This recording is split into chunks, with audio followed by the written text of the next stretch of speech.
Привет! Сегодня у нас очередной планшет, очень-очень бюджетный и доступный, но, что примечательно, на 10-м андроиде и 2 оперативки 32 встроенных. То есть, если вы хотите что-то современное, но средств не хватает, может быть, хотите кому-то сделать подарок или дитю, или же пожилым родителям, этот планшет самое то.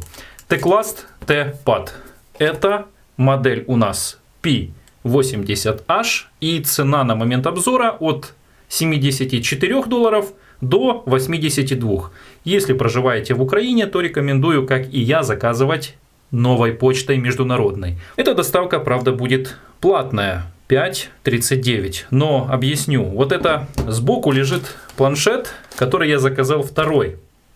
И я его уже получил. А первый шел около 75 дней, бесплатная доставка. Но я его только вчера получил. Поэтому мы его распакуем сейчас на камеру. А обзор и тесты я проводил на этом. А прямо сейчас я заполнял до обзора документы. Третий планшет на таможню пришел. Таможня попросила предоставить документы по стоимости, так как видят, что посылка большая. Отправил, но думаю, налога никакого не должно быть.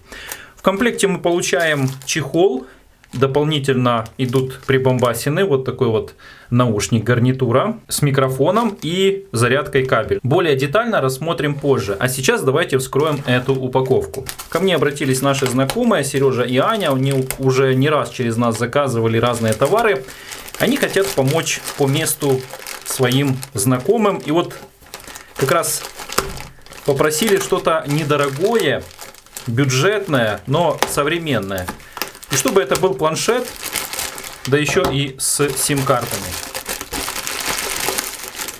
И мы как раз вот и получаем. Этот планшет не вскрывали, а вот первый, который я получил, ну точнее предыдущий, то его вскрыли. Ух ты! Тут чуть-чуть другая комплектация. Объясню почему. Тут в комплекте вот такие в упаковочке лежали наушники, а здесь они идут вот в таком вот наушнике Gelesen, но тоже вкладыши. Сейчас мы их посмотрим. Чехол фирменный от Teclast и стилус. Отлично. Очень хорошо запаковано. Упаковка без пломб. Очень хорошая полиграфия. Как всегда в стиле Teclast, белая с надписью, и здесь вот будут указаны характеристики. Вот они. Открываем упаковку. Здесь, помимо всего прочего, идет в подарок дополнительная пленка. Сам планшет лежит вниз экраном. Извлекаем его. У него на экране наклеена пленка, а сверху на пленку наклеена еще одна пленочка. И сразу хочу предупредить, что вот посмотрите, вот эти изгибы здесь, видите, преломления. Сверху, снизу, вот видите. Это доказывает, что здесь недорогой планшет. Стекло, конечно, с воздушной прослойкой экран. И если разобьется, он будет стоить около $10, может быть 9. Но доступно для замены. Но такого бюджетного класса. То есть сенсор работает без проблем, не глючит, но такой вот есть эффект волны. На более дорогих планшетах его там нет, этого изгиба. Помимо прочего, здесь идет небольшая инструкция. И здесь у нас находится кабель для зарядки USB Type-C, ребята. Вот. Причем здесь даже другой цвет внутри. Такой себе фирменный. И блок питания. Кабель, кстати, и аксессуары всегда у Teclast высокого качества. Нету каких-то таких вот паленок, так сказать. Вот здесь, что интересно, черного цвета блок питания. Обычно белого. Блок питания 5 вольт, 2 ампера. Нету какого-то неприятного запаха, значит, должен работать хорошо. Оставляем здесь и смотрим сам планшет. На сегодняшний день это самый дешевый планшет у компании Teclast. Современный, обновленный. Предыдущие версии P20H и просто P20 это уже более усиленная версия. И обзор можно посмотреть здесь в подсказках.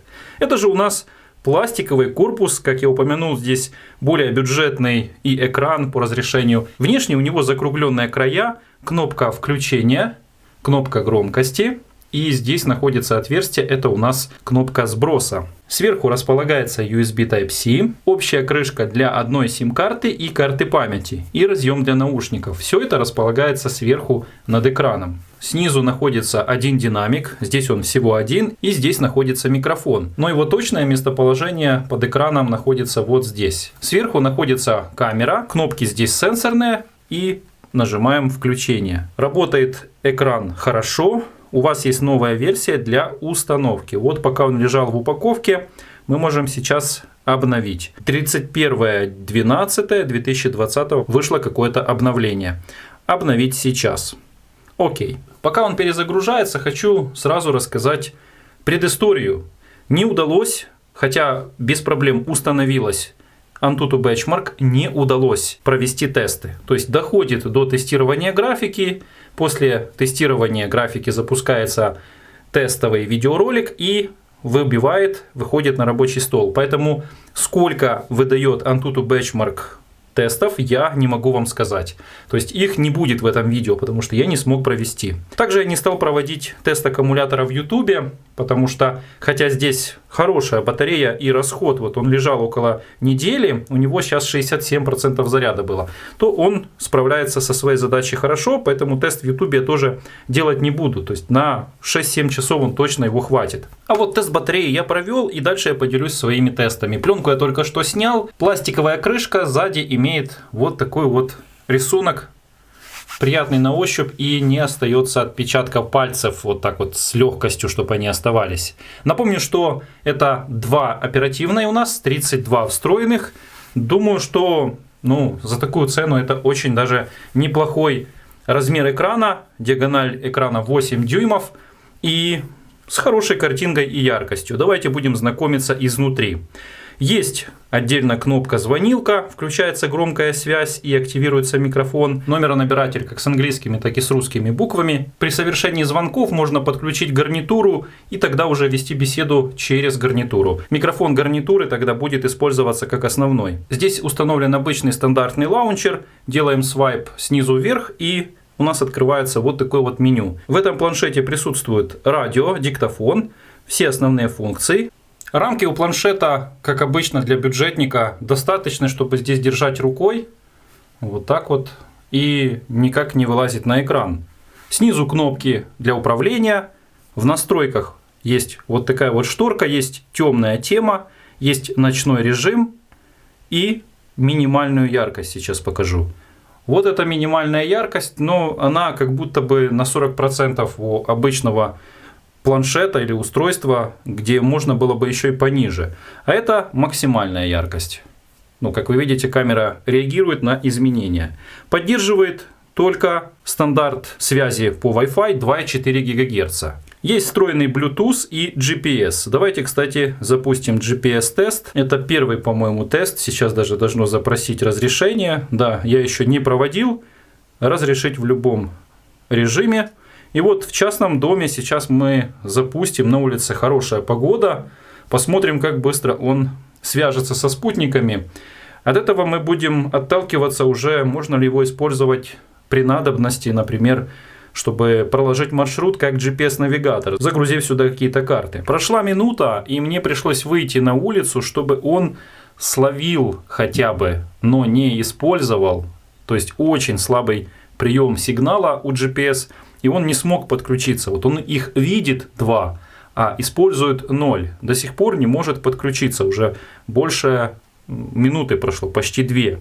Сейчас мы нажимаем «Посмотреть эти спутники», то вот он только что показал GLONASS, но знаю точно, что поддерживает GPS и GLONASS, эти 2 вида спутников. Поэтому скажу, что очень слабый прием сигнала, то есть он ловит, но надеяться на него очень, будем говорить так, не советую. Планшет отлично подходит для просмотра видеороликов или же фильмов в YouTube.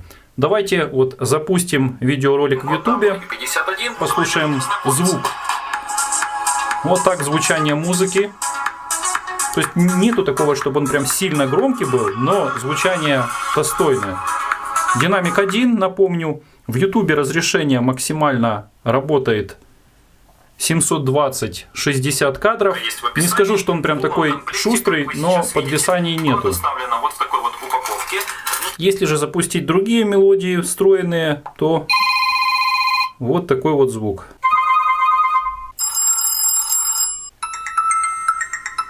И если планшет имеет трудности с приемом GPS, то с приемом Wi-Fi очень хорошо держит связь и даже на удаленном расстоянии держит тоже сигнал очень хорошо. Используя AnTuTu Benchmark, мы можем посмотреть другие параметры. Процессор здесь у нас 4-ядерный с максимальной частотой 1300 МГц, Unisoc SC7731E. За графику отвечает Mali T820. Все бюджетное по минималочке. Разрешение экрана 800 на 1280, плотность пикселей 319 dpi. Тест мультитача даже в перчатках без проблем справляется 10 касаний. Вот смотрите, как четко реагирует. То есть сенсор очень послушный и чувствительный. Обратите внимание, что внизу нет кнопок, но чтобы они появились, нужно делать вот такой вот свайп. И тогда они появляются. Возвращаемся назад. Еще что здесь есть, помимо кнопки «Спрятать панельку», есть скриншот. Нажимаем, и делается скриншот экрана. Планшет отлично подойдет для того, чтобы серфить в интернете, искать какую-то информацию. Справляется со своей задачей хорошо, но не ждите от него чего-то сверх каких-то интересных или быстрых функций. Он реально бывает просто не справляется с моими запросами, так как я это привык делать на более шустрых устройствах. Поэтому я опускаюсь на уровень этого планшета, чтобы вот так вот плавненько, не ожидать, что он там что-то быстро будет мне выполнять какие-то задачи. То есть так спокойно, не спеша, потихонечку, но тем не менее справляется со своей задачей хорошо. Давайте проверим, подходит ли он для связи, конференций, каких-то вот запустим, например, диктофон и сделаем какую-то контрольную запись. Разрешаем. Сначала мы еще выставим настройки, тип файлов, высокое качество. Запись начата. 1, 2, 3, 4, 5. Разговариваю как обычно. Микрофон вот здесь вот, поэтому должно писаться хорошо. Я на расстоянии около 60 сантиметров. Эту запись вы слышали уже прям вставленную с этого планшета. Решать, конечно же, вам, но я должен был поделиться. Давайте еще проведем тест игры, и вы посмотрите тесты камеры, которая тоже здесь, не стоит от нее ожидать что-то сверх какого-то прогресса. Вот картинку передает, фотографии делает. Что еще нужно? То есть для связи будет то, что нужно. Связаться с родными, как передняя, так и задняя камера. Передняя камера на 0,3 мегапикселя, а задняя камера на 2,1 мегапиксель.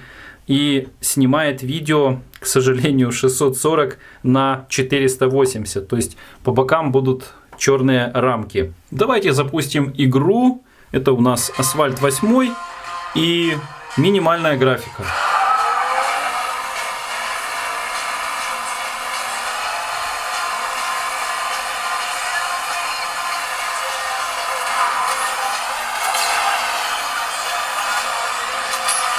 Все, конечно, вроде с эффектом по графике, но плывет. Плывет все так медленно. Для менее сложных игр он подойдет отлично. Напомню, что здесь установлена графика сейчас на самый минимум. Все такое плавучее.